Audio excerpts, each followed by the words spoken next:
टूटने का असली कारण तो कोई टेक्निकल आदमी ही बता सकता है।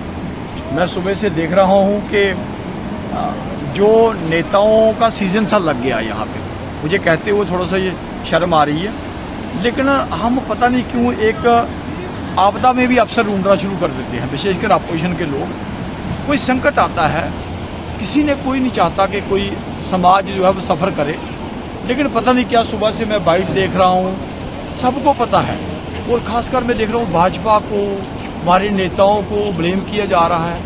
मुझे समझ नहीं आ रही, ये पुल जो है ये 2009 का बना हुआ है, आईटीडी कंपनी ने बनाया हुआ है। तो मैं क्या ये कहूँ कि उस समय जो कांग्रेस की सरकार थी उसका दोष है, जो उस समय जो नेता थे उनका दोष है?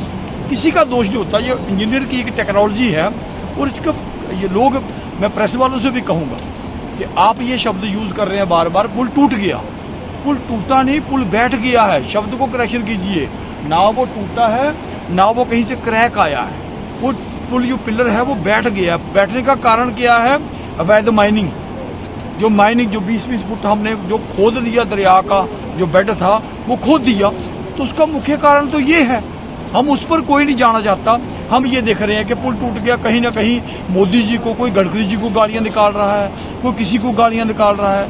भाई कोई समझ तो लगे कि भाई गडकरी जी को क्यों नहीं गालियां निकालनी है। इसमें पुल कहीं भी बैठ सकता है, मैं ये नहीं कहता, हो सकता है ये भी बैठ जाता। क्वालिटी में कोई कमी नहीं है, मैं नहीं कहूँगा। पिछले साल मैं देख रहा था दयालचक का पुल टूटा, इलेक्शन का समय था, हर बंदा अपोजिशन का, कोई डॉक्टर जितेंद्र सिंह को गालियां निकाल रहा था, कोई गडकरी जी को मोदी जी को, है ना। जबकि वो भी पुल जो था वो 2009 का बना हुआ है, 2009 का बना हुआ है। वो भी आईटीडी कंपनी ने बनाया था, कांग्रेस के टाइम बना था। हमने नहीं बोला कि ये भाई उसके टाइम का बना हुआ है, क्योंकि इंजीनियर की एक टेक्नोलॉजी। और ये रही बात, क्वालिटी में कोई कॉम्प्रोमाइज नहीं है। आज भी जो बन रहे हैं, ये M40 का मटेरियल इसमें लग रहा है। उसमें एक रेत, एक बजरी और एक आधा रेत है, पौना रेत है ना, और एक ही सीमेंट में। सबसे हाईएस्ट रेशो उसको बोल सकते हैं, या कोई सरिया ना बीच में डाला हो। और मैं ये कहूँ कि कैसे बसोली वाला पुल टूटा, वो किसने बनाया था, वो किसके समय बना था, हमने नहीं बोले। अब बागता का पुल टूट गया, वो किसने बनाया, है ना। अब मैं तो कई बार बोलता हूँ जो किड़िया कनाल का ब्रिज है वो भी किसी दिन बह सकता, क्योंकि अवैध खनन। और अब अफसर लोग, जितने लोग आए, लीडरों ने तकरीबन, मैं ये कहूँगा, लोगों ने अपने क्रशर लगा रखे हैं, अवैध खनन करते हैं, उस पर कोई बोलने को तैयार नहीं है। क्रशर लोगों के बिना कागजों के चलते रहे हैं, 4-4, 5-5 लाख के बिल बकाया हैं, उस पर कोई नहीं बोलता है। तो उस पर भी हम कई बार बोले हैं कि कीड़ियाँ जो रावी है उसमें तो लीज ही नहीं है किसी की, वहाँ रोज अवैध खनन हो रहा है। एक साल से तो बढ़ गया ये काम। जो हमारा पंडोरी ब्रिज है वहाँ भी यही हाल है, वहाँ भी क्रशरों का जोर है, ठीक है ना। जो आप ऊपर वाला, जो उच्च का ऊपर वाला क्षेत्र है, तरना वाला है, रोज इलीगल माइनिंग होती है, रोज पकड़े जाते हैं, फिर छोड़ जाते हैं। तो मेरा कहने का तात्पर्य ये है कि हम जो ही कोई संकट आता है फिर लोग। और ये मैं आपको जैसे बता रहा था, उसमें यह था कि ये खड्ड जो है, सार वाली खड्ड, इसके 2 पुल बने हुए हैं। अब पानी एक में आ रहा है, पिछले 8-10 साल से आ रहा है। किन लोगों ने इस पानी को डाइवर्ट करवाया? उन लोगों ने जो खड्डों पर कब्जे कर रखे हैं, दूसरी साइड वाला जहाँ पानी नहीं जा रहा। ये सारी चीज़ों को देखना पड़ेगा, क्योंकि ये पानी 2 जगह डिवाइड होता था, आज एक जगह डाल दिया। किन लोगों को पत्थर की जरूरत थी? ये सारी टेक्निकल चीज़ें हैं। और प्रशासन को भी, जो अधिकारी थे, उन्होंने माल कमाया। मैं सीधी सी बता दूँ, मैं केवल बोलता हूँ, पिछले दिनों हमारी उसकी मीटिंग हुई थी, यहाँ MP साहब आए थे, हमारे दिशा की मीटिंग हुई थी।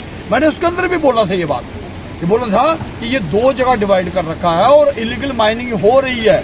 यहाँ का माल पंजाब में जा रहा है। अब तो जो नए लीडर बने हैं, उन्होंने क्रशर के लिए फाइलें लगा दी हैं। ये आपकी जानकारी में बता दूं, चाहे रावी हो चाहे वो हो। इसलिए ये, और कौन है वो लोग, ये पता कीजिए। लोगों से भी कहूँगा, हर चीज़ के ऊपर हमें गहन चिंतन करना होगा कि कौन लोग इन चीज़ों के लिए जिम्मेवार हैं। तो इसलिए मेरा कहने का तात्पर्य ये है कि ये खड्ड का पानी जो डिवाइड हुआ है, ये एक बहुत बड़ा कारण है इस पुल को डैमेज होने का। आज जो नीचे शेरपुर का गांव, बडाला का गांव खतरे में पड़ गए। क्यों पड़ गए? क्योंकि ये पानी डिवाइड नहीं है। अगर भगवान ने ये 2 पुल दिए थे, डिवाइड कर दिया उसको पानी को, तो इंसान ने जब एक किया तो तबाही तो होगी। यही एक उसका मुख्य लोगों ने अब ये कहना शुरू कर दिया कि भाई अगर बाढ़ लग जाएगी तो फिर क्या हो जाएगा।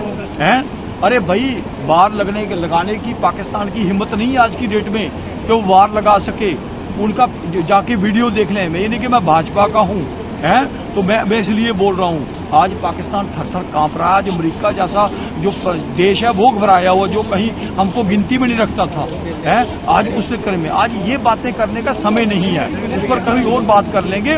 लेकिन मैं ये कहूँगा कि हम टेक्निकल चीज़ों पर जाएं, टेक्निकल चीज़ों पर जाएं कि किसने ये पुल बनाया। और अगर क्वालिटी की बात करनी हो तो बोलते हैं कि कामों की जाँच होनी चाहिए। मैं कहता हूँ होनी चाहिए।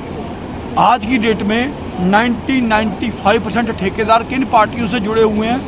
वोट पार्टियां सत्ता में थी पहले, और उनकी क्वालिटी चेक की जाए। फिर मैं तो कहूँ की जानी चाहिए, ठीक है ना। फिर पता चलेगा कि भाई ये क्या है। इसलिए हम लोगों को जब समाज को में कोई संकट आता है तो समाज की मदद करनी होती है, हम उसमें अवसर ढूंढते हैं, है ना। तो इसलिए उन चीज़ों पे न जाएं, हम ये देखें कि हमें समाज का कैसे भला करना है। नीचे भी है पुल, वो भी है, वो जो बड़ाला वाला पुल है वो भी तो भाजपा के समय का नहीं मिला, वहाँ भी क्रैक आ गया, ठीक है ना।